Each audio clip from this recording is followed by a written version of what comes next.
जय हिंद दोस्तों, स्वागत है आप सभी का आपके अपने परिवार द लॉजिकल साइंस में। मैं हूं आलोक सिंह आतिश और आज के इस वीडियो सेशन से हम लोग youth science book chapter wise discussion की शुरुआत करेंगे।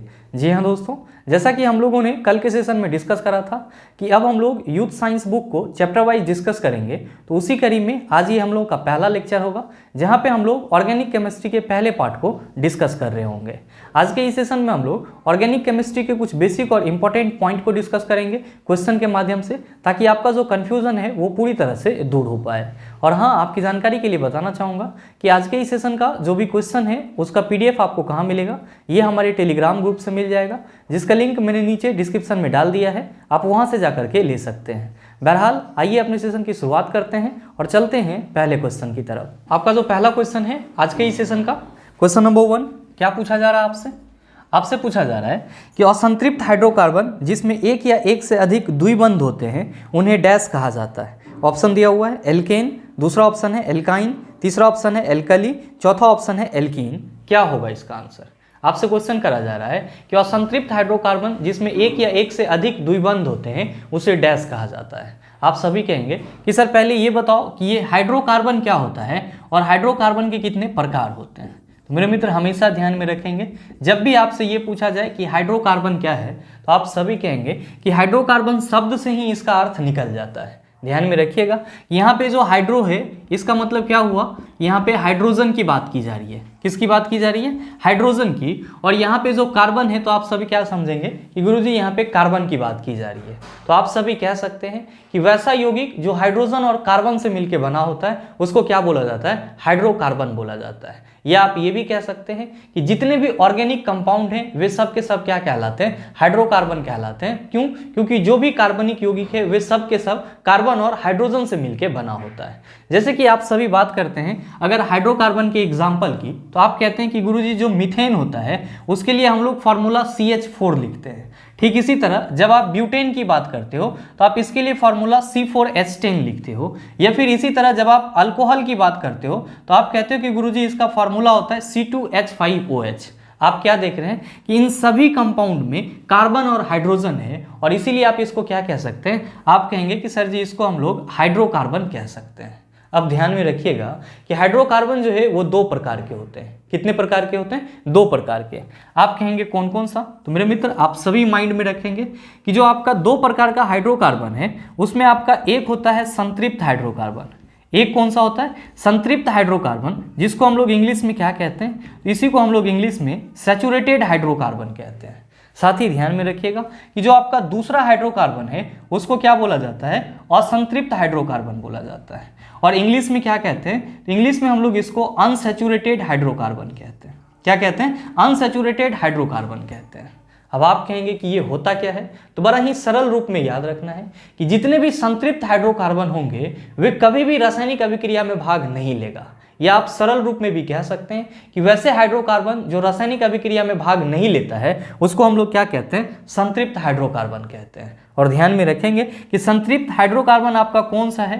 तो आप सभी कहेंगे कि गुरुजी जो एल्केन है वो क्या है? संतृप्त हाइड्रोकार्बन है। साथ ही ध्यान में रखिएगा कि जब हम लोग असंतृप्त हाइड्रोकार्बन की बात करते हैं तो क्या कहते हैं कि सर ये वैसा हाइड्रोकार्बन होता है जो रासायनिक अभिक्रिया में भाग लेता है। तो आप चाहें तो की पॉइंट के रूप में यहाँ पे लिख भी सकते हैं कि जो आपका असंतृप्त हाइड्रोकार्बन है ये रासायनिक अभिक्रिया में भाग लेता है, यानी कि केमिकल रिएक्शन में पार्टिसिपेट करता है। जबकि इसके बारे में आपको क्या याद रखना है कि संतृप्त हाइड्रोकार्बन केमिकल रिएक्शन में भाग नहीं लेता है। संतृप्त हाइड्रोकार्बन केमिकल रिएक्शन में पार्टिसिपेट नहीं करता है, जबकि ये पार्टिसिपेट करता है। आपने अभी जस्ट देखा है कि संतृप्त हाइड्रोकार्बन का एग्जाम्पल एल्केन होता है। तो आप सबों के मन में चल रहा होगा कि असंतृप्त हाइड्रोकार्बन कौन कौन से हैं। तो ध्यान में रखेंगे कि असंतृप्त हाइड्रोकार्बन 2 प्रकार के होते हैं। कितने प्रकार के होते हैं? 2 प्रकार के। और वो कौन कौन से हैं? तो आप सभी याद रखेंगे कि जो आपका असंतृप्त हाइड्रोकार्बन है उसमें आपका एक हो जाता है एल्कीन, एक हो जाता है एल्कीन और दूसरा आपका हो जाता है एल्काइन। दूसरा क्या हो जाता है? एल्काइन। तो जब भी आपसे असंतृप्त हाइड्रोकार्बन की बात की जाएगी तो आप सभी क्या कहेंगे कि एल्कीन और एल्काइन क्या है? असंतृप्त हाइड्रोकार्बन है। साथ ही सबसे अहम चीज आप सभी ध्यान में रखेंगे कि जितने भी एल्केन ग्रुप के हाइड्रोकार्बन होंगे जितने भी एल्केन ग्रुप के हाइड्रोकार्बन होंगे उन सभी हाइड्रोकार्बन में कार्बन और कार्बन परमाणु के बीच में क्या होगा, तो गुरुजी सिंगल बॉन्ड होगा। कार्बन और कार्बन परमाणु के बीच में क्या होगा, सिंगल बॉन्ड होगा। ये चीज आपको हमेशा ध्यान में रखना है। साथ ही ध्यान में रखेंगे कि जो आपका असंतृप्त हाइड्रोकार्बन होगा, अनसैचुरेटेड हाइड्रोकार्बन होगा, वो या तो डबल बॉन्ड वाला होगा या फिर ट्रिपल बॉन्ड वाला होगा। अब आप कहेंगे कि डबल बॉन्ड वाला कौन होगा और ट्रिपल बॉन्ड वाला कौन होगा, तो मेरे मित्र ध्यान में रखेंगे कि जो आपका एल्कीन हाइड्रोकार्बन होता है इसमें कार्बन और कार्बन परमाणु के बीच में क्या रहता है, तो गुरुजी डबल बॉन्ड रहता है। ये आप क्या देख रहे हैं कि इस दोनों ही कार्बन परमाणु के बीच में डबल बॉन्ड है। तो आप क्या कहेंगे कि एल्कीन हाइड्रोकार्बन के दो कार्बन परमाणु के बीच में क्या होगा, डबल बॉन्ड होगा। जबकि अगर ट्रिपल बॉन्ड की बात की जाएगी तो आप कहेंगे कि जो एल्काइन ग्रुप के हाइड्रोकार्बन होंगे उसमें कार्बन और कार्बन परमाणु के बीच में क्या होगा, तो ट्रिपल बॉन्ड होगा। आप यहाँ पे क्या देख रहे हैं कि कार्बन और कार्बन के बीच में क्या है, 3 बॉन्ड है। यहाँ पे कार्बन और कार्बन के बीच में क्या है, 2 बॉन्ड है। और यहाँ पे कार्बन और कार्बन के बीच में क्या है, सिंगल बॉन्ड है। तो बस आपको ये छोटा सा कंसेप्ट याद रखना है कि जितने भी हाइड्रोकार्बन होते हैं उसको हम लोग 2 ग्रुप में कैटेगराइज करते हैं। पहला होता है संतृप्त हाइड्रोकार्बन और दूसरा होता है असंतृप्त हाइड्रोकार्बन। आपसे क्वेश्चन क्या पूछा जा रहा है, क्वेश्चन पूछा जा रहा है कि असंतृप्त हाइड्रोकार्बन जिसमें एक या एक से अधिक द्विबंध होते हैं उन्हें डैश कहा जाता है। आप क्या कहेंगे कि गुरुजी जो एल्कीन होता है उसमें क्या होता है, डबल बॉन्ड रहता है। तो जाहिर सी बात है कि हमारे इस क्वेश्चन का सही आंसर क्या हो जाएगा, आप कहेंगे एल्कीन हो जाएगा। सही ऑप्शन क्या होगा, आप कहेंगे कि sir option number D is the right answer of this question. मेरे मित्र ध्यान में रखेंगे कि एल्केन को हम लोग पैराफीन के नाम से भी जानते हैं। तो अगर कहीं पे आपको पैराफीन लिखा हुआ मिले तो आप समझ जाना कि एल्केन को ही क्या बोला जाता है, पैराफीन बोला जाता है। और साथ ही आप ये भी ध्यान में रखेंगे कि एल्कीन को ओलिफिन के नाम से जाना जाता है। एल्कीन को किस नाम से जाना जाता है, ओलिफिन के नाम से जाना जाता है। और ये नाम भी आपके लिए इंपॉर्टेंट है, आपके एग्जाम में कभी कभी इससे संबंधित भी क्वेश्चन आ जाते हैं। साथ ही ध्यान में रखिएगा कि एल्काइन को हम लोग और किस नाम से जानते हैं, तो एल्काइन को ही हम लोग एसिटिलीन के नाम से भी जानते हैं। एल्काइन को ही हम लोग किस नाम से जानते हैं, एसिटिलीन के नाम से भी जानते हैं। तो अगर आपको कहीं पे पैराफिन, ओलिफिन या फिर एसिटिलीन लिखा हुआ मिले तो आपको परेशान नहीं होना है। पैराफिन की बात की जा रही है मतलब एल्केन की बात की जा रही है, ओलिफिन की बात की जा रही है मतलब एल्कीन की बात की जा रही है, और एसिटिलीन की बात की जा रही है तो एल्काइन की बात की जा रही है। उम्मीद करते हैं समझ पाए होंगे। चलते हैं अगले क्वेश्चन की तरफ। आपका जो अगला क्वेश्चन है, क्वेश्चन नंबर 2, क्या पूछा जा रहा है आपसे? आपसे पूछा जा रहा है कि निम्नलिखित में से कौन सा यौगिक डबल बॉन्ड है। ऑप्शन दिया हुआ है प्रोपाइन, दूसरा ऑप्शन है प्रोपेनॉल, तीसरा ऑप्शन है प्रोपीन और चौथा ऑप्शन है प्रोपेन। क्या होगा इसका आंसर? आपसे क्वेश्चन करा जा रहा है कि इन चारों में से कौन सा यौगिक जो है वो डबल बॉन्ड वाला यौगिक है। आप सभी कहेंगे कि सर ये हमको कैसे पता चलेगा? आसानी से पता कर सकते हैं। अभी जस्ट आप सभी ने पहले क्वेश्चन में डिस्कस करा है कि जो हाइड्रोकार्बन होंगे वो आपका 3 ग्रुप में डिवाइड है। पहला होता है आपका एल्केन और इसमें कार्बन परमाणु के बीच में क्या रहता है, आप कहते हैं गुरुजी सिंगल बॉन्ड रहता है। और दूसरा होता है आपका एल्कीन, इसमें कार्बन परमाणु के बीच में क्या रहता है, आप कहते हैं सर डबल बॉन्ड रहता है। और आपका तीसरा होता है एल्काइन, इसमें कार्बन परमाणु के बीच में क्या रहता है, तो गुरुजी ट्रिपल बॉन्ड रहता है। मेरे मित्र ध्यान में रखेंगे कि ये तो एक छोटा सा कंसेप्ट हो जाता है कि एल्केन ग्रुप के जितने भी कंपाउंड होंगे उसमें कार्बन परमाणु के बीच में सिंगल बॉन्ड होगा। एल्कीन ग्रुप के जितने भी कंपाउंड होंगे उन सभी के 2 कार्बन परमाणु के बीच में क्या होगा, डबल बॉन्ड होगा। और ठीक उसी तरह एल्काइन ग्रुप के जो भी कंपाउंड होंगे उसमें क्या होगा, ट्रिपल बॉन्ड होगा। तो एक चीज तो आपको पहले से क्लियर हो गया कि आपके क्वेश्चन के ऑप्शन में जो आपका आंसर आएगा वो किस ग्रुप का कंपाउंड होगा। आप कहेंगे गुरुजी एल्कीन ग्रुप के जो कंपाउंड होते हैं उसमें डबल बॉन्ड होता है और हमसे यही क्वेश्चन पूछा जा रहा है कि निम्नलिखित में से कौन सा यौगिक डबल बॉन्ड वाला है। तो ये तो क्लियर है पहले से कि जो भी हमारा कंपाउंड आंसर होगा वो किसका होगा, एल्कीन ग्रुप का होगा। लेकिन हमको कैसे पता चलेगा कि कौन सा कंपाउंड एल्कीन ग्रुप का होगा? तो ध्यान दीजिएगा, यहाँ पे आपको ये ध्यान में रखना है कि एल्केन का जो सामान्य सूत्र होता है यानी कि जनरल फॉर्मूला होता है वो होता है CnH2n+2। क्या होता है, CnH2n+2। ध्यान में रखेंगे यहाँ पे n क्या है, तो नंबर ऑफ कार्बन है। n क्या है, नंबर ऑफ कार्बन है। जैसे अगर आप सभी के मन में चल रहा हो कि गुरुजी n नंबर ऑफ कार्बन है, तो अगर हम कार्बन की संख्या 1 लेते हैं, कार्बन की संख्या कितना लेते हैं, 1 लेते हैं, तो इस फॉर्मूला के हिसाब से हम लोग क्या लिख सकते हैं, तो इस फॉर्मूला के हिसाब से लिख सकते हैं Cn के जगह पे 1 लिख सकते हैं और H को हम लोग ऐसे ही रखेंगे। 2n लिखा हुआ है तो हम लोग यहाँ पे 2 × 1 लिखेंगे, अब प्लस क्या करेंगे, 2 करेंगे। और हम लोग क्या कहेंगे कि गुरुजी ये हो जाएगा CH4। क्या हो जाएगा, CH4। और इसको हम लोग क्या पढ़ते हैं, इसको हम लोग मीथेन पढ़ते हैं। क्या पढ़ते हैं, मीथेन पढ़ते हैं।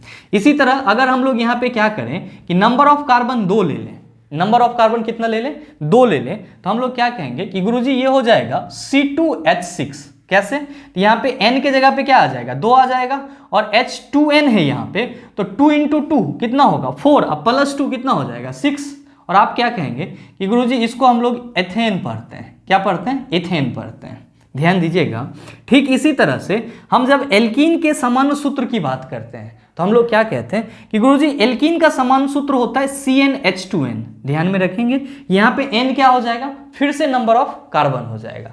आप कहेंगे कि गुरुजी अगर हम यहाँ पे एक कार्बन लें तो क्या होगा, तो मेरे मित्र ध्यान में रखेंगे कि एल्कीन ग्रुप के हाइड्रोकार्बन में कार्बन 1 हम लोग नहीं लेते हैं, तब क्या लेते हैं, तो हम लोग यहाँ 2 कार्बन से शुरुआत करते हैं। और आप सभी क्या कहेंगे कि गुरुजी अगर हम 2 कार्बन से शुरुआत करें यहाँ पे, तो हम कह सकते हैं कि C2 फिर क्या हो जाएगा, H2N है तो 2 × 2, यानी कि ये हो जाएगा C2H4।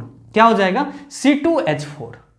अब आप कहेंगे कि इसी तरह अगर हम 3 कार्बन परमाणु ले लें तो हम लोग क्या कहेंगे कि N के जगह 3 आ जाएगा और 2N के जगह 2 3 6 हो जाएगा, यानी कि हम इसको क्या पढ़ेंगे, C3H6 बोल सकते हैं।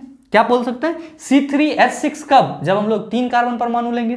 ध्यान दीजिएगा कि अब इसको हम लोग पढ़ेंगे क्या, सबसे बड़ा सवाल ये है, क्योंकि यहाँ पे तो एल्केन का था, आप सभी ने बहुत बार पढ़ा होगा, तो ये आसान था, ये मीथेन है, ये इथेन है। मेरे मित्र ध्यान देंगे कि यहाँ पे इसको हम लोग क्या लिखेंगे, इसको हम लोग यहाँ पे इथीन लिखेंगे। क्या लिखेंगे, इथीन लिखेंगे। साथ ही साथ इसको हम लोग यहाँ पे क्या लिखेंगे, इसको हम लोग यहाँ पे प्रोपीन लिखेंगे। अब अगर हम और आगे जाएंगे इस तरह से नाम हमारा क्या होता चला जाएगा, बढ़ता चला जाएगा। अब आप कहेंगे कि एल्काइन के लिए क्या होगा, तो मेरे मित्र ध्यान देंगे कि एल्काइन के लिए जनरल फॉर्मूला होता है CnH2n-2।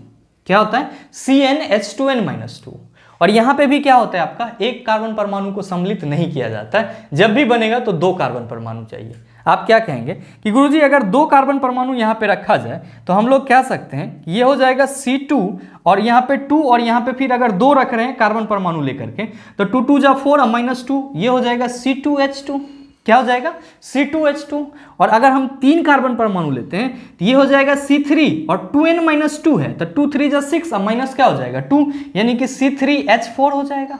अब मसला ये है कि इसको हम लोग क्या पढ़ेंगे, मेरे मित्र इसको हम लोग क्या कहते हैं, इसको हम लोग एथाइन कहते हैं। क्या कहते हैं, एथाइन कहते हैं। और इसको हम लोग क्या कहते हैं, C3H4 को, इसको हम लोग प्रोपाइन कहते हैं। क्या कहते हैं, प्रोपाइन कहते हैं। अब आप कहेंगे कि सर आपने ये नाम को कैसे लिख लिया, मेरे मित्र आप भी लिख सकते हैं, और मैंने इसीलिए लिखा है ताकि आप सीख सको। ध्यान दीजिएगा कि आपका जो यहाँ पे एल्केन है, क्या लिखा हुआ है, एल्केन है, तो हमने इसके कंपाउंड को लिखने के लिए क्या करा सर, तो उसी चीज को यहाँ पे यूज करा। एल्केन था तो हमने यहाँ पे मीथेन लिख दिया, एथेन लिख दिया। ठीक इसी तरह यहाँ पे एल्कीन लिखा हुआ है, तो ये जो आपका इन है वही चीज हमने यहाँ पे लगा दिया, इथीन, प्रोपीन। और यहाँ देखिएगा यहाँ पे एल्काइन लिखा हुआ है तो हमने यहाँ पे लिख दिया एथाइन, और यहाँ पे लिख दिया प्रोपाइन। अब मसला आपको यहाँ पे फंस रहा है कि गुरुजी हम कैसे समझेंगे कि ये मेथ होगा, एथ होगा, प्रोप होगा, ब्यूट होगा, पेंट होगा, क्या होगा। तो मेरे मित्र ध्यान में रखेंगे कि कार्बन परमाणु की संख्या के लिए आपको जो ग्रीक नाम है वो याद रखना होगा, बस ग्रीक नाम याद रखना होगा, बाकी सारी चीज आप आसानी से कर सकते हैं। ध्यान में रखेंगे कि पहले कार्बन परमाणु के लिए हम लोग क्या लेते हैं, अगर कहीं पे किसी यौगिक में 1 कार्बन परमाणु है तो उसके लिए हम लोग क्या लिखते हैं, मिथ लिखते हैं। क्या लिखते हैं, मिथ लिखते हैं। अगर 2 कार्बन परमाणु है तो उसके लिए हम लोग एथ लिखते हैं। 3 कार्बन परमाणु है तो उसके लिए हम लोग प्रोप लिखते हैं। 4 कार्बन परमाणु है तो उसके लिए हम लोग क्या लिखते हैं, ब्यूट लिखते हैं। 5 है तो इसके लिए हम लोग पेंट लिखते हैं। 6 है तो इसके लिए हम लोग हेप्ट लिखते हैं। और अगर आपका 7 है तो इसके लिए हम लोग क्या लिखते हैं, 6 है तो इसके लिए हम लोग हेक्स लिखते हैं। और अगर 7 है तो इसके लिए हम लोग हेप्ट लिखते हैं।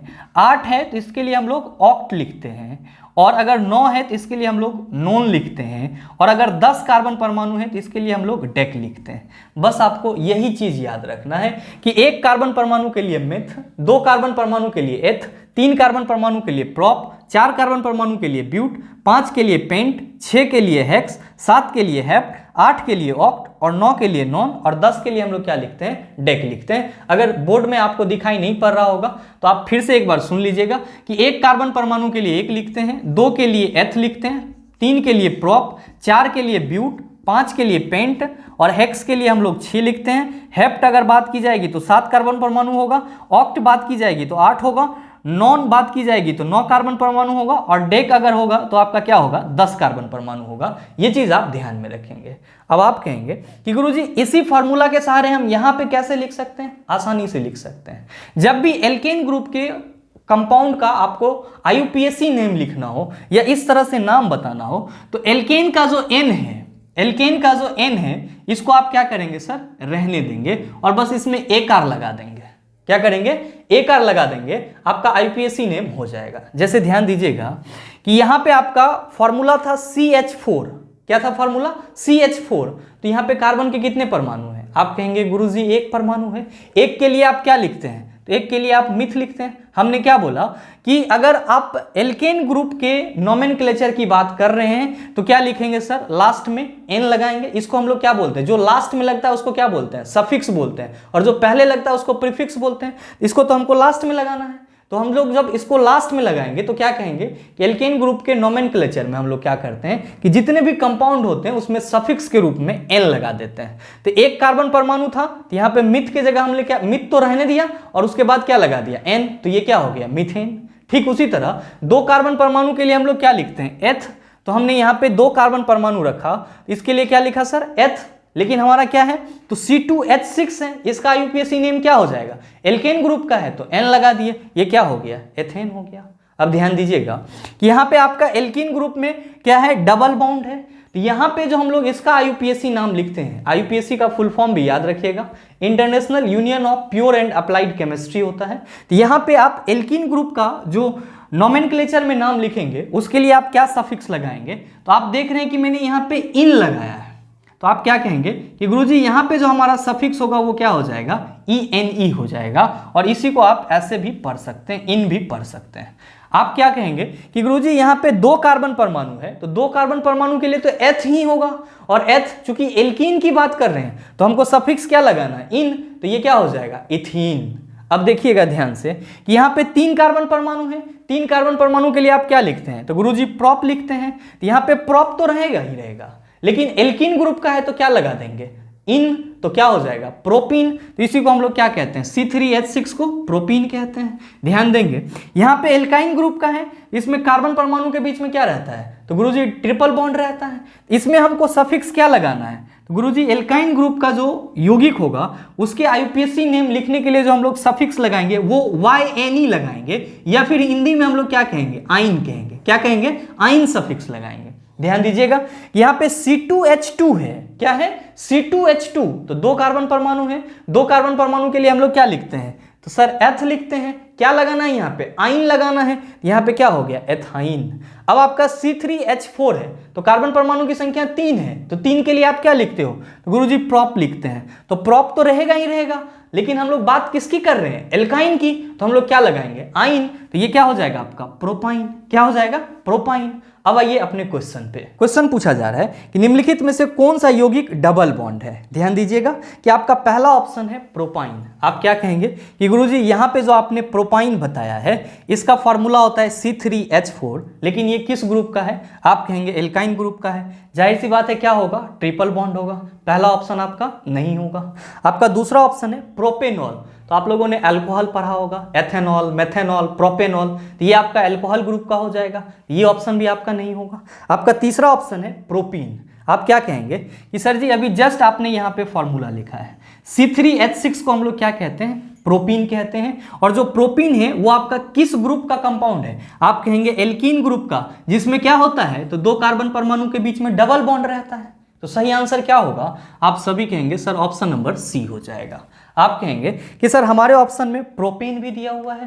तो मेरे मित्र आप सभी क्या कहेंगे कि गुरुजी प्रोपेन की बात की जा रही है, मतलब एल्केन की बात की जा रही है। तो हम क्या कह सकते हैं कि 3 कार्बन परमाणु के लिए प्रोपेन यूज करते हैं। तो जाहिर सी बात है कि अगर हम 3 कार्बन परमाणु लें तो हम लोग C3 लिख सकते हैं और H2 × 3 +2 यानी कि C3H8 किसका फॉर्मूला हो जाएगा? आप कहेंगे गुरुजी C3H8 प्रोपेन का फॉर्मूला हो जाएगा। तो आप चाहें तो इस तरह से एल्केन, एल्कीन और एल्काइन के जितने भी कंपाउंड हैं आप उन सभी का क्या कर सकते हैं, नामकरण कर सकते हैं। और वो भी किस में सर, IUPAC नेम में। कुछ नहीं करना है, एल्केन के लिए आपको सफिक्स एन लगा देना है, एल्कीन के लिए आपको सफिक्स इन लगा देना है, और एल्काइन के लिए आपको क्या लगा देना है, तो आइन लगा देना है। और बस एक सरल सा चीज ध्यान में रखना है, सिंगल बॉन्ड की बात करेगा एल्केन होगा, डबल बॉन्ड की बात करेगा एल्कीन होगा, ट्रिपल बॉन्ड की बात करेगा क्या होगा, एल्काइन होगा। उम्मीद करते हैं समझ पाए होंगे। चलते हैं अगले क्वेश्चन की तरफ। आपका जो अगला क्वेश्चन है, क्वेश्चन नंबर 3, क्या पूछा जा रहा है आपसे? आपसे पूछा जा रहा है कि निम्नलिखित में से कौन सा विकल्प हाइड्रोजन परमाणुओं का सही अवरोही क्रम दर्शाता है? ऑप्शन दिया हुआ है एल्काइन, एल्कीन, एल्केन। आपका दूसरा ऑप्शन है एल्केन, एल्काइन, एल्कीन। तीसरा ऑप्शन है एल्कीन, एल्काइन, एल्केन। चौथा ऑप्शन है एल्केन, एल्कीन, एल्काइन। क्या होगा इसका आंसर? आपसे क्वेश्चन करा जा रहा है कि आपके इन चारों ऑप्शन में से कौन सा ऑप्शन हाइड्रोजन परमाणु का सही अवरोही क्रम दर्शाता है। अब आप कहेंगे सर हमको कैसे पता चलेगा? आसानी से पता कर सकते हैं। पहला चीज तो आप सभी ध्यान में रखेंगे, यहाँ पे कौन से क्रम की बात की जा रही है, तो अवरोही क्रम की बात की जा रही है। और इसी को हम लोग इंग्लिश में क्या कहते हैं, तो गुरुजी इसी को हम लोग इंग्लिश में डिसेंडिंग ऑर्डर कहते हैं। क्या कहते हैं? डिसेंडिंग ऑर्डर, जिसका शुद्ध हिंदी क्या होता है, घटते क्रम। और घटते क्रम में हम लोग कैसे सजाते हैं, तो आप सभी कहेंगे घटते क्रम में हम लोग बड़ा से छोटा की ओर जाते हैं। किस ओर जाते हैं? बड़ा से छोटा की ओर जाते हैं। आपसे क्वेश्चन क्या करा जा रहा है कि एल्केन, एल्केन, एल्कीन और एल्काइन में हाइड्रोजन परमाणु का सही क्रम कौन सा है जो कि अवरोही क्रम में लिखा हुआ है, ये चीज आपको बताना है।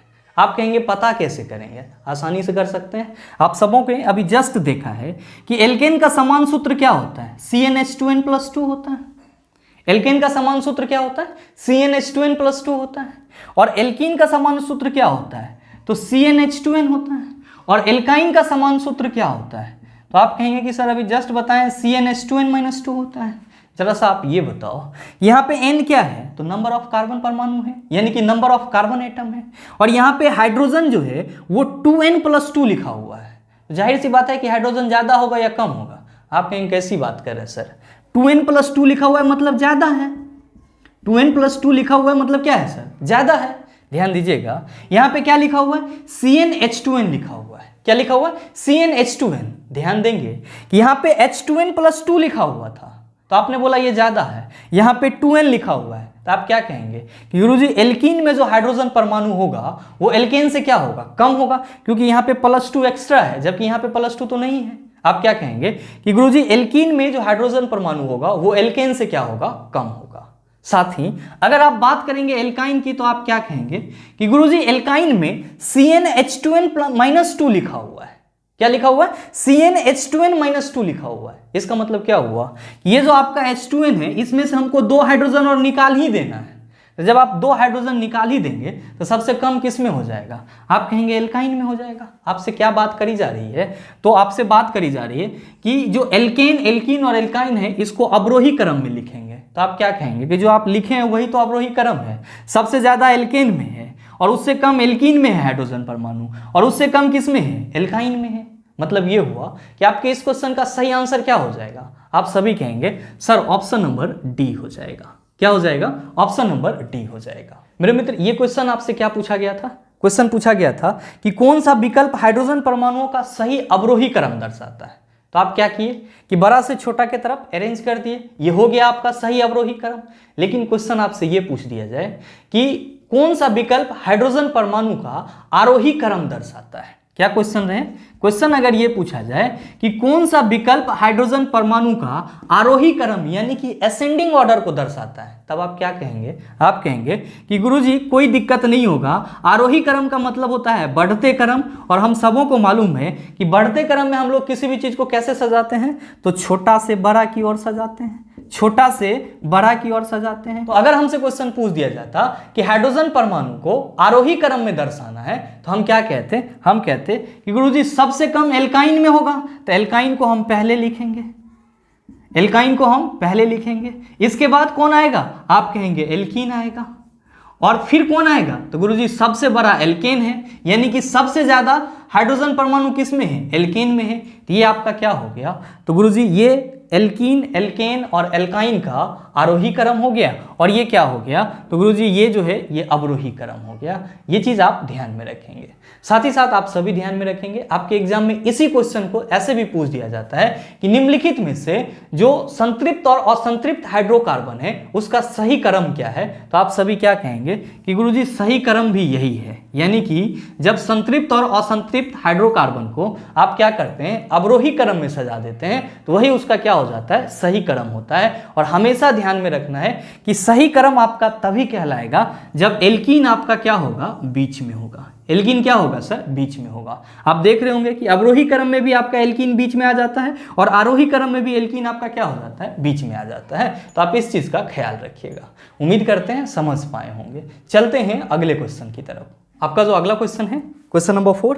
अब आपके जितने भी क्वेश्चन हैं वे सभी के सभी आपने जो 3 क्वेश्चन का कंसेप्ट देखा है उसी के बेस पे है। और मेरे ख्याल से अगर आप शुरू के 3 क्वेश्चन को आसानी से समझ पाए हैं तो बाकी के अब जितने भी क्वेश्चन हैं उसको बनाने में आपको देर नहीं लगेगी। बहरहाल क्वेश्चन क्या पूछा जा रहा है, क्वेश्चन पूछा जा रहा है कि 4 कार्बन परमाणु वाले हाइड्रोकार्बन के साथ जुड़ने वाला उपसर्ग है। आपको ऑप्शन दिया हुआ है हेप्ट, दूसरा ऑप्शन है ब्यूट, तीसरा ऑप्शन है प्रोप, चौथा ऑप्शन है एथ। क्या होगा? आप सभी कहेंगे कि गुरुजी अभी जस्ट आपने बताया है कि अगर कार्बन परमाणु की संख्या 1 हो तो हम लोग उसके लिए क्या लिखते हैं, तो गुरुजी उसके लिए हम लोग मेथ लिखते हैं। और अगर 2 हो तो उसके लिए हम लोग एथ लिखते हैं। और अगर कार्बन परमाणु की संख्या 3 हो तो इसके लिए हम लोग प्रोप लिखते हैं। और अगर 4 हो तो इसके लिए हम लोग क्या लिखते हैं, ब्यूट लिखते हैं। 5 हो तो क्या लिखते हैं, पेंट लिखते हैं। 6 हो तो क्या लिखते हैं, हेक्स लिखते हैं। 7 हो तो क्या लिखते हैं, हेप्ट लिखते हैं। और अगर 8 हो तो क्या लिखते हैं, ओक्ट लिखते हैं। और अगर 9 हो तो क्या लिखते हैं, नोन लिखते हैं। और अगर कार्बन परमाणु की संख्या 10 हो तो क्या लिखते हैं, गुरुजी डेक लिखते हैं। आपसे क्या क्वेश्चन करा जा रहा है, क्वेश्चन करा जा रहा है कि 4 कार्बन परमाणुओं वाले हाइड्रोकार्बन के साथ जुड़ने वाला उपसर्ग है। आप क्या कहेंगे कि गुरुजी 4 कार्बन परमाणु के साथ ब्यूट उपसर्ग जुड़ता है, इसीलिए हमारे इस क्वेश्चन का सही आंसर क्या होगा सर, ऑप्शन नंबर बी हो जाएगा। मेरे मित्र, अगर आपसे ये क्वेश्चन पूछ दिया जाए कि जो हेप्ट उपसर्ग है वो कितने कार्बन परमाणु वाले हाइड्रोकार्बन के साथ जुटेगा, आप कहेंगे कि सर हेप्ट के लिए आपने 7 रखा है, तो जाहिर सी बात है कि जो हमारा हेप्ट उपसर्ग लगेगा वो 7 कार्बन परमाणु वाले यौगिक के साथ लगेगा। ध्यान दीजिएगा, आपके ऑप्शन में प्रोप है, आप कहेंगे गुरुजी 3 कार्बन परमाणु के लिए लगेगा। और आपके चौथे ऑप्शन में एथ दिया हुआ है, आप कहेंगे 2 कार्बन परमाणु के लिए लगेगा। उम्मीद करते हैं समझ पाए होंगे। चलते हैं अगले क्वेश्चन की तरफ। आपका जो अगला क्वेश्चन है, क्वेश्चन नंबर 5, बड़ा ही हलवा सा सवाल। आपसे पूछा जा रहा है कि एल्केन का सामान्य सूत्र डैश है। ऑप्शन दिया हुआ है CnH2n-2, दूसरा ऑप्शन है CnH3n-3 और आपका तीसरा ऑप्शन है CnH2n+2 और चौथा ऑप्शन है CnH2n। क्या होगा इसका आंसर? आपसे क्वेश्चन करा जा रहा है कि एल्केन का समान सूत्र क्या है। मेरे मित्र, आप क्या कहेंगे कि गुरुजी अभी जस्ट आपने बताया है कि एल्केन का समान सूत्र CnH2n+2 है। तो देखिए CnH2n+2 आपके किस ऑप्शन में है? आप सभी कहेंगे कि गुरुजी ऑप्शन सी में है, तो सही आंसर आपका क्या हो जाएगा, ऑप्शन नंबर सी हो जाएगा। आप कहेंगे कि सर हमारे ऑप्शन में CnH2n-2 दिया हुआ है पहले ऑप्शन में, तो अभी जस्ट आपने देखा है कि CnH2n-2 किस ग्रुप का आपका जनरल फॉर्मूला हो जाता है? आप कहेंगे कि गुरुजी एल्काइन ग्रुप का हो जाता है। किस ग्रुप का हो जाता है? एल्काइन ग्रुप का हो जाता है। आप कहेंगे कि गुरुजी हमारे ऑप्शन में CnH3n-3 भी दिया हुआ है, ये किसी भी ग्रुप का जनरल फार्मूला नहीं है। आप कहेंगे कि सर जी हमारे चौथे ऑप्शन में CnH2n दिया हुआ है, तो भाई मेरे आपको कोई दिक्कत नहीं होना चाहिए। आप क्या कहेंगे कि गुरुजी ये एल्कीन का जनरल फार्मूला है, यानी कि एल्कीन का समान सूत्र है। मैं आपको जितना भी करा रहा हूं ये सारे चीज आप याद करते चले जाएंगे और आपके एग्जाम में इस तरह के क्वेश्चन लगातार पूछे जाते हैं, हर एक शिफ्ट में पूछे जाते हैं। और मैंने जो आज का ये क्वेश्चन कलेक्ट किया है वो सिर्फ और सिर्फ आपको इसी सब चीजों से छुटकारा दिलाने के लिए कलेक्ट करा है, ताकि आप इसके निचोड़ को पूरी तरह से समझ पाओ कि क्वेश्चन किस किस टाइप से आपसे पूछे जा सकते हैं। बहरहाल चलते हैं अगले क्वेश्चन की तरफ। आपका जो अगला क्वेश्चन है, क्वेश्चन नंबर 6, क्या पूछा जा रहा है आपसे? आपसे पूछा जा रहा है कि निम्नलिखित में से कौन सही मिलान है। ध्यान दीजिएगा, कंसेप्ट आपका सेम है, सिर्फ क्वेश्चन पूछने का तरीका अलग है। क्या पूछा जा रहा है कि आपको सही मिलान करना है।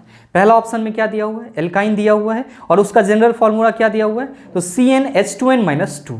आपका दूसरा है एल्कीन और यहाँ पे जनरल फार्मूला क्या दिया हुआ है CnH2n, और आपका तीसरा है एल्केन और जनरल फार्मूला दिया हुआ है CnH2n+2। फिर आपके दूसरे ऑप्शन में है एल्कीन और जनरल फार्मूला दिया हुआ है CnH2n, और फिर आपका एल्केन है CnH2n+2, और फिर आपका एल्काइन है जहाँ पे जनरल फार्मूला दिया हुआ है CnH2-2।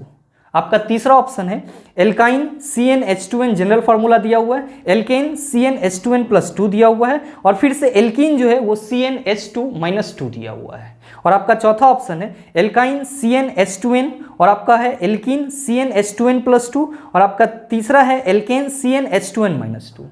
आप क्या देख रहे हैं? आप देख रहे हैं कि गुरुजी जो पहला ऑप्शन है उसमें एल्काइन का जनरल फार्मूला CnH2n-2 सही दिया है, जबकि जो आपका दूसरा लिया गया है एल्कीन वहां पे जनरल फार्मूला भी सही है CnH2n, और फिर एल्केन उसका भी जनरल फार्मूला CnH2n+2 सही है। लेकिन बाकी के जो तीन ऑप्शन है उसमें कहीं ना कहीं क्या है सर, मिस है। अगर हम दूसरे ऑप्शन की बात करें तो हम सभी क्या कहेंगे कि जो एल्काइन है वहां पे CnH2n-2 होना चाहिए, जबकि n वहां पे दिया ही नहीं गया है। तो आपका जो ऑप्शन नंबर बी है वो क्या हो जाएगा, गलत हो जाएगा। ऑप्शन सी में अगर आप बात करेंगे तो आप कहेंगे सर फिर से एल्कीन के साथ वही लोचा किया गया है, और फिर आप अगर ऑप्शन डी में आएंगे और यहाँ भी आप बात करेंगे तो आप क्या कहेंगे कि गुरुजी यहाँ पे एल्केन में माइनस दिया जा रहा है, जो कि नहीं होगा। तो सही आंसर क्या होगा? आप कहेंगे सर ऑप्शन नंबर ए होगा। तो बताइए आपके इस क्वेश्चन का सही आंसर क्या हो जाएगा? ऑप्शन नंबर ए हो जाएगा। सिर्फ और सिर्फ दिमाग का खेल है, और आपको फॉर्मूला याद होना चाहिए, जनरल फॉर्मूला किसका क्या होता है। बाकी आपको कितना भी क्रिटिकल सिचुएशन में घुमा के क्वेश्चन दे दिया जाएगा, मेरे ख्याल से आप उसको आसानी से कर सकते हैं। सिर्फ और सिर्फ जो कुछ बेसिक बातें हैं वो आपके माइंड में होना चाहिए। बहरहाल चलते हैं अगले क्वेश्चन की तरफ। आपका जो अगला क्वेश्चन है, क्वेश्चन नंबर 7, क्या पूछा जा रहा है आपसे? आपसे पूछा जा रहा है कि एल्केन संतृप्त हाइड्रोकार्बन होते हैं जिनमें दो कार्बन परमाणुओं के बीच एक एकल बंध पाया जाता है। बिल्कुल ही सही बात है। आपसे पूछा जा रहा है इसका सामान्य सूत्र क्या होगा। बताइए, ना बनेगा, आसानी से बन जाएगा। तो आप सभी इस क्वेश्चन का सही आंसर क्या होगा नीचे कमेंट करके जरूर बताइएगा। बहरहाल चलते हैं अगले क्वेश्चन की तरफ। आपका जो अगला क्वेश्चन है, क्वेश्चन नंबर 8, एकदम से हलवा सा सवाल। आपको मैंने जितना 3 क्वेश्चन में कंसेप्ट बताया है उसी 3 क्वेश्चन के कंसेप्ट पे आपका ये पूरा का पूरा 15 क्वेश्चन है। आपसे क्वेश्चन करा जा रहा है कि एल्कीन असंतृप्त हाइड्रोकार्बन है। आप कहेंगे सर बिल्कुल सही है, जिसमें 2 कार्बन परमाणु के बीच एक दोहरा आबंध होता है। आप कहेंगे सर ये बात भी सही है, का एक सामान्य सूत्र होता है। बताइए क्या होगा? आप सभी कहेंगे कि सर अब ये ना बताए हैं कि एल्कीन का सामान्य सूत्र CnH2n होता है और इसमें कार्बन परमाणुओं के बीच में क्या होता है, डबल बॉन्ड होता है। तो आप बताइए सही आंसर क्या हो जाएगा? आप कहेंगे सर ऑप्शन नंबर डी हो जाएगा। उम्मीद करते हैं समझ पाए होंगे। चलते हैं अगले क्वेश्चन की तरफ। आपका जो अगला क्वेश्चन है, क्वेश्चन नंबर 9, बड़ा ही सरल सा सवाल। ये भी आपसे पूछा जा रहा है कि निम्नलिखित में से कौन एल्केन को दर्शाता है। आप क्या कहेंगे कि सर अभी जस्ट आपने बताया है कि अगर हम एल्केन की बात करेंगे तो क्या होगा, कार्बन और कार्बन परमाणु के बीच में सिंगल बॉन्ड होगा। और अगर हम बात किसकी करेंगे, एल्कीन की करेंगे, तो कार्बन और कार्बन परमाणु के बीच में क्या होगा, डबल बॉन्ड होगा। और अगर हम बात करेंगे एल्काइन की, किसकी बात करेंगे, एल्काइन की, तो कार्बन और कार्बन परमाणु के बीच में क्या होगा, ट्रिपल बॉन्ड होगा। बताइए, ये सिंबल भी आपके लिए इंपॉर्टेंट है और आपके ग्रुप डी एग्जाम में ये क्वेश्चन पूछा गया है। क्या अब आपसे नहीं बनेगा?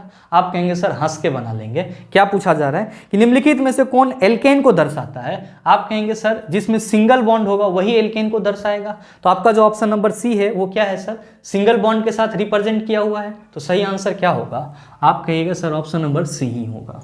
उम्मीद करते हैं समझ पाए होंगे। चलते हैं अगले क्वेश्चन की तरफ। आपका जो अगला क्वेश्चन है, क्वेश्चन नंबर 10, क्या पूछा जा रहा है आपसे? आपसे पूछा जा रहा है कि डैश एक असंतृप्त हाइड्रोकार्बन है। आपका ऑप्शन दिया हुआ है एथेन, दूसरा ऑप्शन है ब्यूटेन, तीसरा ऑप्शन है बेंजीन और चौथा ऑप्शन है मीथेन। और आपसे पूछा जा रहा है कि इन चारों में से कौन सा एक असंतृप्त हाइड्रोकार्बन है, यानी कि अनसैचुरेटेड हाइड्रोकार्बन है। आप कहेंगे कि सर कैसे पता चलेगा?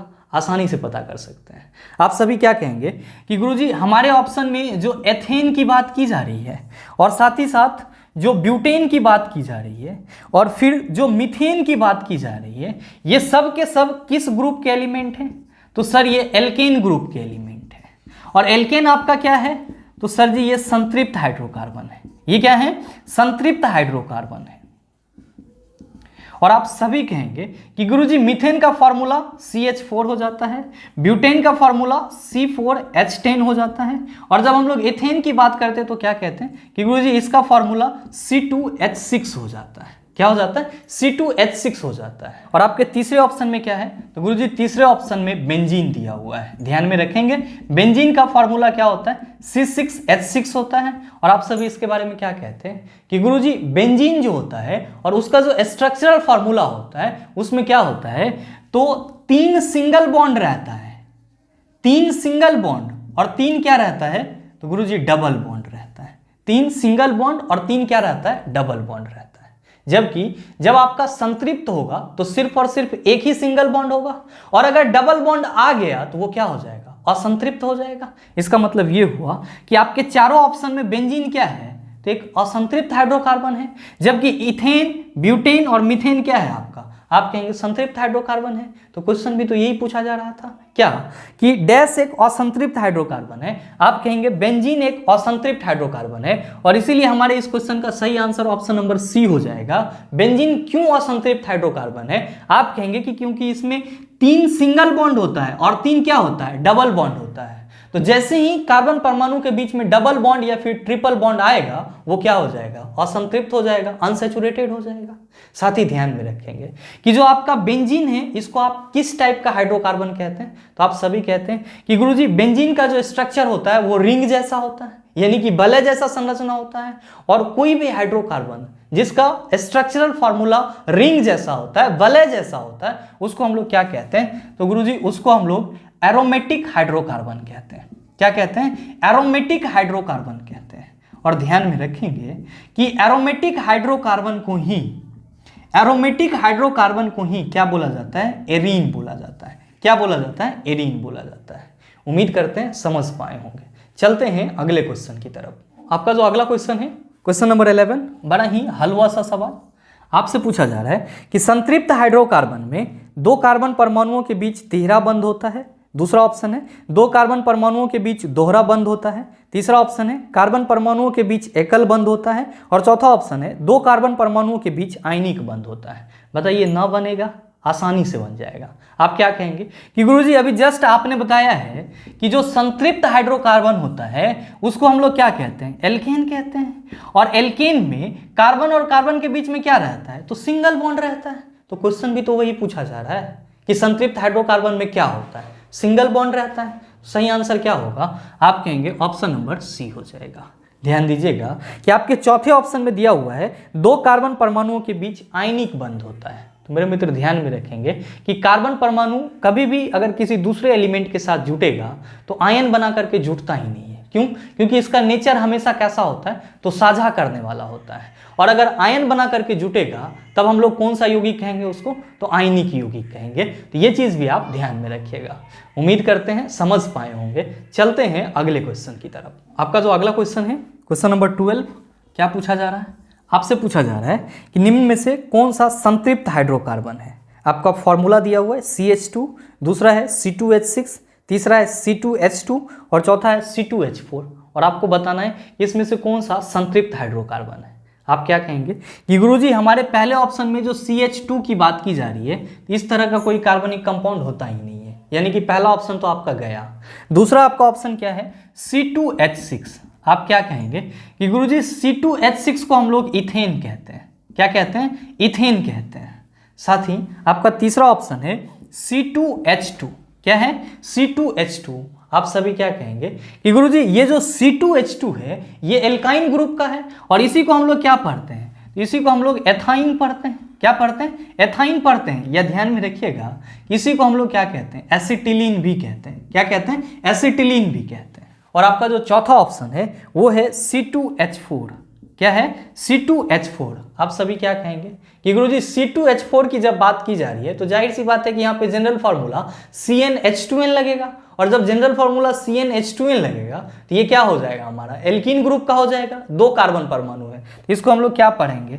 एथीन पढ़ेंगे। क्या पढ़ेंगे? एथीन पढ़ेंगे। आप क्या देख रहे हैं? आप देख रहे हैं कि ये जो आपका इथेन है ये किस ग्रुप का है? आप कहेंगे सर ये तो एल्केन ग्रुप का है। तो ये क्या हो जाएगा? संतृप्त हाइड्रोकार्बन हो जाएगा। आपका जो ये C2H2 है ये क्या है? एथाइन। आप क्या कहेंगे कि गुरुजी ये जो एथाइन है तो ये एल्काइन ग्रुप का है, मतलब इसमें कार्बन परमाणु के बीच में ट्रिपल बॉन्ड होता है, तो ये क्या हो जाएगा हमारा असंतृप्त हाइड्रोकार्बन हो जाएगा। अब ये है C2H4, क्या कह रहे हैं कि गुरुजी ये एथीन है, मतलब क्या ये एल्कीन ग्रुप का है, तो भैया अगर एल्कीन ग्रुप का है तो ये क्या हो जाएगा असंतृप्त हो जाएगा। क्या पूछा जा रहा है आपसे पूछा जा रहा है कि निम्न में से कौन सा संतृप्त हाइड्रोकार्बन है। आप कहेंगे सर जी C2H6 क्या है, संतृप्त हाइड्रोकार्बन है। सही आंसर क्या होगा, ऑप्शन नंबर बी हो जाएगा। उम्मीद करते हैं समझ पाए होंगे। चलते हैं अगले क्वेश्चन की तरफ। आपका जो अगला क्वेश्चन है क्वेश्चन नंबर 13, क्या पूछा जा रहा है आपसे पूछा जा रहा है कि C6H14 का सूत्र डैश हाइड्रोकार्बन दर्शाता है। ऑप्शन दिया हुआ है हेक्सीन, दूसरा ऑप्शन है हेक्सेन, तीसरा ऑप्शन है हेक्साइन और चौथा ऑप्शन है आपका हेप्टाइन। क्या होगा इसका आंसर। आपसे क्वेश्चन करा जा रहा है कि जो C6H14 लिखा हुआ है ये आपका किस हाइड्रोकार्बन का फॉर्मूला है। आप सभी क्या कहेंगे कि गुरुजी यहाँ पे 6 कार्बन परमाणु है और 6 दूना 12 दू 14 होता है, मतलब क्या यहाँ पे जो जनरल फॉर्मूला लगाया जा रहा है वो CnH2n+2 का लगाया जा रहा है। मतलब बात किसकी हो रही है, तो एल्केन की हो रही है। तो अगर यहाँ पे 6 कार्बन परमाणु है तो हम यहाँ पे हेक्स लिखेंगे। क्या लिखेंगे, हेक्स लिखेंगे। और यहाँ पे एल्केन की बात की जा रही है तो हमने अभी जस्ट देखा है कि IUPAC नेम लिखने के लिए हम लोग क्या करते हैं, किसके साथ सफिक्स लगाते हैं, क्या, तो गुरुजी n लगा देते हैं। तो ये क्या हो जाएगा, आप कहेंगे गुरुजी ये हेक्सेन हो जाएगा। क्या हो जाएगा, हेक्सेन। तो आपसे जो क्वेश्चन पूछा जा रहा है कि C6H14 का सूत्र डैश हाइड्रोकार्बन दर्शाता है, आप कहेंगे हेक्सेन हाइड्रोकार्बन को दर्शाता है। तो सही आंसर क्या होगा, आप कहिएगा sir option number B is the right answer of this question. उम्मीद करते हैं समझ पाए होंगे। चलते हैं अगले क्वेश्चन की तरफ। आपका जो अगला क्वेश्चन है क्वेश्चन नंबर 14, क्या पूछा जा रहा है आपसे पूछा जा रहा है कि निम्नलिखित में से कौन सा मिलान सही है। ऑप्शन है पेंटीन, ब्यूटीन, एथीन, प्रोपीन और इन सभी का फॉर्मूला दिया हुआ है और आपको बताना है कि इसमें से कौन सा मिलान सही है। आप में से बहुत सारे मित्र सोच रहे होंगे कि सर अब ये कैसे पता चलेगा कि इसमें से कौन सा मिलान सही है। आसानी से पता कर सकते हैं। ध्यान दीजिएगा कि आपका पहला ऑप्शन दिया हुआ है पेंटीन। क्या दिया हुआ है, पेंटीन दिया हुआ है। दूसरा ऑप्शन है ब्यूटीन और तीसरा आपका ऑप्शन है एथीन और चौथा ऑप्शन है आपका प्रोपीन। तो मेरे मित्र पहले तो आप ये पता कर लीजिए कि इस चारों का मॉलिक्यूलर फार्मूला क्या होगा। आप सभी क्या कहेंगे कि गुरुजी ये तो हमको पता चल रहा है कि सब में इन लगा हुआ है, तो जाहिर सी बात है कि ये हमारा किस ग्रुप का हाइड्रोकार्बन है, एल्कीन ग्रुप का हाइड्रोकार्बन है। इसका जनरल फार्मूला क्या होता है, तो सर जी इसका जनरल फार्मूला CnH2n होता है। क्या होता है, CnH2n होता है। यहाँ पे पेंट लिखा हुआ है, मतलब क्या कि 5 कार्बन परमाणु की बात की जा रही है। तो जाहिर सी बात है कि अगर हम इस फार्मूला पे 5 कार्बन परमाणु रखें तो हमारा फार्मूला क्या हो जाएगा, C5H10, यानी कि पेंटीन के लिए हमारा मॉलिक्यूलर फार्मूला क्या होगा, C5H10 हो जाएगा। ध्यान दीजिएगा, अगर हम ब्यूटीन के लिए मॉलिक्यूलर फार्मूला की बात करें तो आप क्या कहेंगे, गुरुजी यहाँ पे ब्यूट लिखा हुआ है, मतलब 4 कार्बन परमाणु की बात की जा रही है। तो अगर हम यहाँ पे 4 रखें तो ये हाइड्रोजन हमारा कितना हो जाएगा, 8। तो C4H8 आपका क्या हो जाता है, ब्यूटीन के लिए मॉलिक्यूलर फार्मूला हो जाता है। फिर आपका अगला है एथीन। आप क्या कहेंगे कि गुरुजी एथ का मतलब हुआ यहाँ पे हमको 2 कार्बन परमाणु लेना है, तो आप क्या कहेंगे कि गुरुजी इसका हो जाएगा मॉलिक्यूलर फार्मूला C2H4 और यहाँ पे क्या लिखा हुआ है, प्रोपीन लिखा हुआ है, यानी कि प्रोप लिखा हुआ है। तो आप क्या कहेंगे कि प्रोप के लिए हम लोग 3 कार्बन परमाणु लेते हैं। तो जब हम 3 कार्बन परमाणु लेंगे तो ये हो जाएगा C3H6। क्या हो जाएगा, C3H6 हो जाएगा। यानी कि पेंटीन का मॉलिक्यूलर फार्मूला C5H10, ब्यूटीन का C4H8, एथीन का C2H4, प्रोपीन का C3H6 हो जाएगा। ऐसा जब आप 2-4 बार प्रैक्टिस करेंगे तो आपको ये इतना बनाना नहीं पड़ेगा, आपके माइंड में अपने आप क्या हो जाएगा, फीड हो जाएगा। आपको क्या करना है, ये जो आपका मॉलिक्यूलर फार्मूला है इससे आपको इधर मैच करवा लेना है कि इधर उतना कार्बन और उतना हाइड्रोजन है या नहीं। आप क्या कहेंगे कि गुरुजी हमारा पेंटीन है जिसका मॉलिक्यूलर फार्मूला हम लोग देख पा रहे हैं C5H10 है, मतलब 5 गो कार्बन है और 10 गो हाइड्रोजन है। यहाँ पे आप काउंट कर लीजिए, 1 2 3 4 5। आप क्या कहेंगे कि गुरुजी यहाँ पे 5 कार्बन तो है। अब हाइड्रोजन को काउंट कीजिए तो आपका ये 3 और 2 5, 1 6, 1 7, 2 9।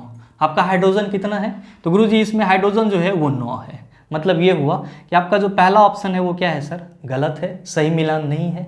आपका दूसरा ऑप्शन ब्यूटीन C4H8, ध्यान देंगे यहाँ भी हम लोग काउंट करेंगे तो 1 2 3 और 4, कार्बन परमाणु कितना है 4 है। हाइड्रोजन को काउंट करेंगे 3, 3 2 5, 1 6 2 8। आप क्या देख रहे हैं कि जो आपका ब्यूटीन है उसका क्या है सर सही मिलान है। अब आप तीसरे ऑप्शन पे आए, यहाँ पे एथीन लिखा हुआ है, क्या है इसका sir molecular formula C2H4, carbon परमाणु 2, हाइड्रोजन 4। आप देखेंगे यहाँ पे 1 और 2, कार्बन परमाणु कितने हैं 2 हैं, लेकिन हाइड्रोजन यहाँ पे 2 है और यहाँ पे 3 है। हाइड्रोजन क्या हो जा रहा है आपका 5 हो जा रहा है और कार्बन कितना है 2, यानी कि ये ऑप्शन आपका क्या हो जाएगा गलत हो जाएगा। फिर आते हैं चौथे ऑप्शन पे, प्रोपीन के लिए आप क्या देख रहे हैं मॉलिक्यूलर फार्मूला C3H6 हो रहा है।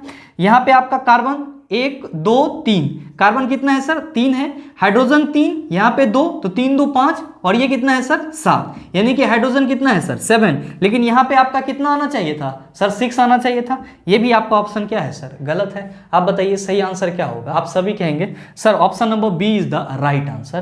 तो आपकी इस क्वेश्चन के लिए सही आंसर ऑप्शन नंबर बी हो जाएगा। उम्मीद करते हैं समझ पाए होंगे। चलते हैं अगले क्वेश्चन की तरफ।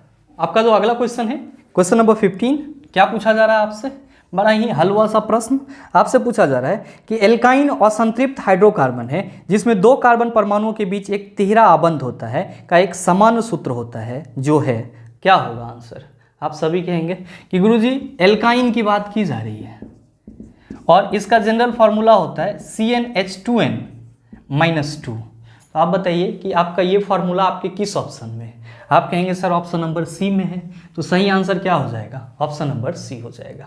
मेरे मित्र उम्मीद करते हैं यहाँ तक के जितने भी क्वेश्चन थे उन सभी को आप आसानी से समझ पाए होंगे।